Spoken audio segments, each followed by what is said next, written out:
నచ్చిన movie star, నచ్చిన sports person, మన ఇండియాలో అయితే స్పెషల్గా క్రికెటర్స్, అలాగే నచ్చిన సెలబ్రిటీ ఎవరైనా వచ్చారంటే చాలు పడి చచ్చిపోతారు ఫ్యాన్స్.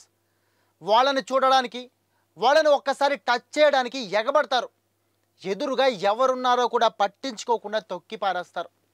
ఇదంతా ఓ ఎత్తు అయితే సోషల్ మీడియాలో ఒకళ్ళపై ఒకళ్ళు ఈ సెలబ్రిటీ ఫ్యాన్స్ ఆ సెలబ్రిటీని, ఆ టీం ఫ్యాన్స్ ఈ టీం ప్లేయర్స్ని, ఫ్యాన్స్ని అవమానించుకోవడం, చెప్పడానికి కూడా సాధ్యం కాని భాషలో తిట్టుకోవడం, కష్టపడి బూతు బొమ్మలు డ్రాయింగ్ చేసి వీడియోలు ఎడిటింగ్ చేసి పోస్ట్ చేయడం. ఏంటిది? ఇది నిజంగా అభిమానమేనా? నాకైతే ఇది సైకోయిజం అనిపిస్తుంది.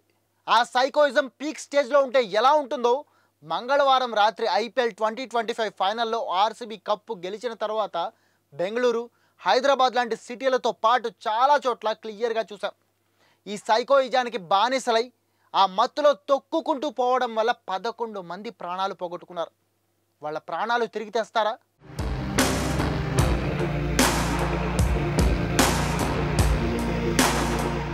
రోడ్లు బ్లాక్ చేస్తారు, బైక్లతో అర్ధరాత్రి రచ్చ చేస్తారు, నడి రోడ్డు మీద క్రాకర్స్ కాల్చడం, బీర్లు పొంగించడం, వచ్చేపోయే వెహికల్స్ని ఆపి జనాలతో బలవంతంగా ఆర్సీబీకి జై కొట్టించడం, సిఎస్కే ఎంఐ టీషర్ట్తో ఎవరైనా కనపడితే వాళ్ళ చొక్కాలు చించి అవమానించడం. ఇంతకంటే దిగజారుడుతనం ఇంకేమైనా ఉంటుందా? అభిమానం ఉండొచ్చు, తప్పులేదు, కానీ అది హద్దులు దాటి అవతలి వాళ్ళ మీద ద్వేషంగా మారి అవమానించే స్థాయికి దిగజారకూడదు. అలా దిగజారిందంటే ఆ అభిమానం పిచ్చితనంగా మారి సైకోయిజం అనిపించుకుంటుంది. మంగళవారం రాత్రి ఐపీఎల్ 2025 ఫైనల్ ఆర్సీబీ గెలవగానే కోహ్లీ కన్నీళ్లు చూసి నిజంగా కోహ్లీ కోసమైనా సరే ఈసారి ఆర్సీబీ కప్పు గెలవడం ఆనందంగా అనిపించింది. కానీ ఆ నెక్స్ట్ సెకండ్ సోషల్ మీడియా చూస్తే ఆర్సీబీ ఫ్యాన్స్ పెడుతున్న జిగుప్సాకరమైన పోస్టులు, చెన్నై టీంని, ముంబై టీంని, ఎస్ఆర్సీ టీంని దారుణంగా అవమానిస్తూ పెట్టిన పోస్టులు చూస్తే ఛీ, ఇలాంటి వాళ్ళకి కప్పు ఎందుకు వచ్చిందబ్బా అని కోపం వచ్చింది. ఒప్పుకుంటా, ఆర్సీబీకి కప్పు రానప్పుడు అవతలి టీంలకి ఫ్యాన్స్గా చెప్పుకునే సైకోలు కూడా ఇలాంటి పోస్టులే పెట్టి ఆర్సీబీని అవమానించారు. కానీ ఇప్పుడు మీరు కప్పు గెలిచి వాళ్ళందరికీ సమాధానం చెప్పారు కదా, అలాంటప్పుడు మీరు కూడా వాళ్ళ స్థాయికి దిగజారి ఇలాంటి పోస్టులు పెడితే వాళ్ళకి మీకు తేడా ఏంటి? కప్పు గెలవగానే కోహ్లీ కన్నీళ్లు పెట్టుకున్నాడే, అది నిజమైన ఆనందం. ఏదైనా బలంగా సాధించాలి అని అనుకుని దాన్ని సాధించినప్పుడు వచ్చే కన్నీళ్ళవి. అవి కోహ్లీ ఇన్నేళ్ల నిరీక్షణని, కష్టాన్ని, పట్టుదలని చూపిస్తాయి. కానీ ఫ్యాన్స్ ఏం చేస్తున్నారు? మీరు సాధించిన ఆనందాన్ని ఎక్స్పీరియన్స్ చేయడం మానేసి అవతలి టీం మిమ్మల్ని ఎప్పుడో చేసిన ట్రోల్స్కి ఇప్పుడు మీరు కూడా ట్రోల్స్ చేస్తూ రివెంజ్ తీర్చుకుంటున్నారు. గెలిచిన ఆనందాన్ని మర్చిపోయి సైకోలుగా మారిపోతున్నారు. ఇలా ప్రవర్తిస్తున్నందుకు నిజంగా సిగ్గుపడండి. పుష్ప 2 రిలీజ్ టైంలో అల్లు అర్జున్ పర్మిషన్ లేకుండా ర్యాలీగా వచ్చినందుకు తొక్కిసలాట జరిగి ఒక మహిళ చనిపోతే అతను జైల్లో పెట్టారు కదా. జూనియర్ ఎన్టీఆర్ సినిమా ఫంక్షన్లో టైంలో కూడా సేమ్ ఇలాగే ఒకరు చనిపోతే మొత్తం ఈవెంటే క్యాన్సిల్ చేసేశారు కదా. మరి ఆర్సీబీ సక్సెస్ పరేడ్కి కూడా పోలీసులు పర్మిషన్ ఇవ్వలేదు. అయినా ఫుల్ రష్ ఉండే 5 గంటల టైంలో ర్యాలీగా వచ్చి దాదాపు 10 మందికి పైగా చనిపోవడానికి, 50 మంది వరకు గాయపడి హాస్పిటల్ పాలవడానికి కారణమైంది ఆర్సీబీ మేనేజ్మెంట్.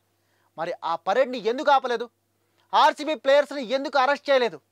అంటే ఆ ప్రాణం లేని కప్పు విలువ 10 మంది ప్రాణాల కంటే ఎక్కువ.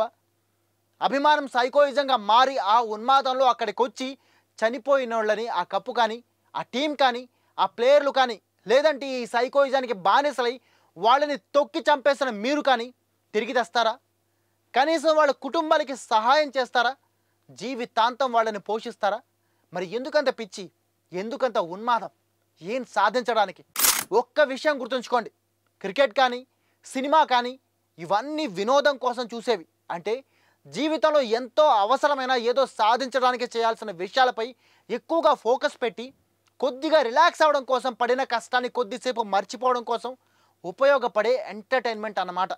అలాంటి ఎంటర్టైన్మెంట్ కోసం జీవితంలో మీ స్థాయిని అన్నింటినీ పక్కన పెట్టి ఏదో పూనకం వచ్చినట్లు ఊగిపోవడం, ఆ పూనకంలో ప్రాణాలు తీయడం, అవతలి వాళ్ళని కష్టపెట్టడం, అవతలి అభిమానుల్ని కొట్టడం, అవమానించడం, ఇది నిజంగా ఒక మనిషి చేసే పనేనా?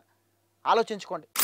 ఒక్కటి మాత్రం నిజం, ఆ పోయిన ప్రాణాలు ఏదో ప్రమాదంలో పోలేదు. ఒక్కో ప్రాణాన్ని మీరే మీ ఉన్మాదంతో కాళ్ళతో తొక్కి చంపేశారు. వాళ్ళ చావుకి మీరే కారణం, మీ సైకోయిజమే కారణం. వాళ్ళ ఫ్యామిలీలో వాళ్ళు కార్చే ప్రతి కన్నీటి బొట్టుకి మీరే సమాధానం చెప్పాలి.